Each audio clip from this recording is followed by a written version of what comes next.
শুভই টিভির পক্ষ থেকে সিয়ামউদ্দিন খান সাহেব, বিমল খান পাঠান এখন আপনাদেরকে এমন একজন লোকের সঙ্গে, এমন একজন ব্যক্তিত্বের সঙ্গে পরিচয় করে দিব, যার সঙ্গে ডক্টর ইউনূস সাহেবের বিশাল বন্ধুত্ব, যিনি আমেরিকান প্রেসিডেন্ট হয়ে 22 বছর কেটে এসেছেন।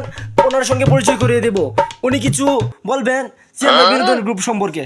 ভাই আসসালামু আলাইকুম। ভাই ভাই শুনেছি আপনি অনেক অভিজ্ঞশীল ব্যক্তি, আপনি কিছু বলেন অভিজ্ঞতা সম্পর্কে।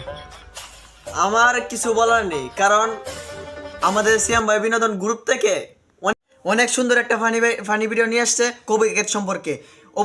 ভাই তাহলে সিয়াম ভাই বিনোদন কি 2-3 দিনের ভিতরেই ফানি ভিডিওটা কবিকেট সম্পর্কে নিয়ে আসতেছে? হ্যাঁ ভাই, এই 2 দিনের ভিতরেই সিয়াম ভাই বিনোদন গ্রুপ অনেক বড় একটা ধামাকা নিয়ে আসছে কবিকেট সম্পর্কে। আপনারা সবাই চ্যানেলটাকে সাবস্ক্রাইব করে রাখবেন, তাহলে সবাই দেখতে পারবেন এই কবিকেট সম্পর্কে অনেক বড় একটা ধামাকা ভিডিও। Thank you.